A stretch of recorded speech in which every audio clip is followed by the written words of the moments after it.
maddali tahura bila injaasi man qaadali lam na bila ijaasi laabu baatin laabal waaye laabu zahir sharia al islam atte na ko alquran wax na ko yonent bi sallallahu alayhi wasallam wax ko ak sëñ Tuuba ak ulama wu yëpp moom jàpp dara mënu koo remplacer lu dul tiim waxtu woo amee ngànt bu fekkente ne nag léegi yaa ngi def loo xam ne laajul am njàpp mën nga koo def te jàppuloo wala mën nga koo def te tiimuloo nga def màggalee tura bi daay jaas man xaadilam bu fekkee ne itam yaa ngi jàng alxuraan sax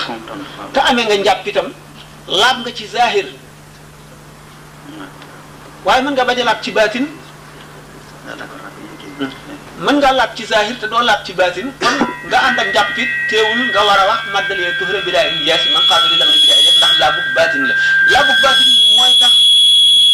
li ngay jàng wala liggéey bi ngay liggéeyal yàlla wala jaamu gi nga koy jaamu sa xol ubbiku leeri jaamu ga dugg la ñu nangu jaamu ga ndax xol bu set jaamoo ca wala ñaane ca bokkul ak jaamuwaale xol bu salte wala bu tilim te xam ngeen ne njàpp mi du dindi salte ak xol jikko yi ci yow njàpp mi du ko dindi waaye nag ci zahir ndax njàpp ndox la ndox dafa am rawxaaniya ni ma waxoon ne lépp lu am na rawxaaniya ndox dafa am rawxaaniya boo xam ne cër yi njàpp yi boo ko ci raxasee dana la gën a disposé ngir jaamu yàlla gi gën a dugg ci sa yaram sa xol ak sa yaram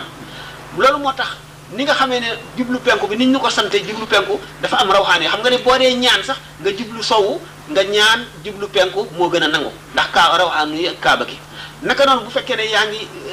def jëf joo xam ne sax laajul njàpp waaye amee nga njàpp nga amee njàpp ca la tuyaaba ji ëppee ca la leeru jëf ji itam di gën a yokkoo xam ngeen ne jëf buñ ko dee peese yomal xëy am leeru jëf ji la ñuy tontu la ñuy peese waaye jëf ji moom du jëmm leeru jëf ja la ñuy peese te gannaaw boo àndeek njàpp la leeru jëf ji gën a diis buñ ko peesee kon ngay jëfaale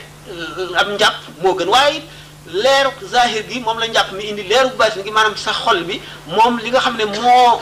war mën a diisal leer ga mooy leeru baatin tuub te mooy tuub goo xam ne bu suñu borom nangu la gannaaw xasida boobu baytu boobu sëñ bi def nag moom am nañu yaakaar ci ne boo ko defee tuub bu baatin gi nangu nañ ko maddaliye tuxra bi daal injaasi dafa wax ne ki nga xam ne moom suñu borom tabaraka wa taala yëkkati na jox ko laab goo xam ne àndatul ak sobeel laabu baatin ak zahir goo xam ne àndatul ak dootu ko sobeel mukk dara mënu koo sobeel ki ko def man mooy ka nga xam ne xaadali lam na indil na ma wóolute bi laa ijaas ci lu dul ak yëgu ragal maanaam ki nga xam ne def na ma ba du ragal wóolu naa ba ragaluma dara te du ma ragal dara lu dul yàlla moo ma jox laab goo xam ne duuti ànd ak di sobewu maanaam di ñàkk am ànd ak laab ba faw kooku noonu mu ko waxee rawxaaniya bayit yi ndax barke ki ko wax xam ngeen ne sëñ Tuuba radiyallahu taala anhu suy bind li tax mu ne tawaytu tariqal qawmi waqtam tidaahihi wa liqad qadal xaajaati bi rawdi wal basti taxañ naa yoonu gaa yu baax yoon bi gaa yu baax yi jaar jëm ci yàlla bu may tagg yonent bi damay taxañ yoon woowule xolam day nekk ci al ufuqil la'la day jóge ci al ufuqul mubiru dem ci al ufuqul la'la nekk ci xadra ba nga xam ne jaamu yàlla googu xam ngeen ne julli na nga gën a teewloo la julli gi gën a nangoo waaye nit ki kattanam àggul ci teewlu ba nga xam ne xolam dana àgg ci al ufuqul mubiru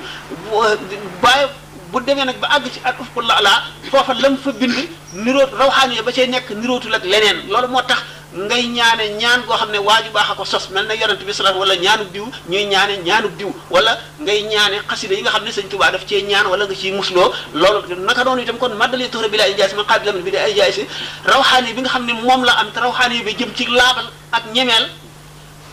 yow mi nga xam ne da ngay bëgg a def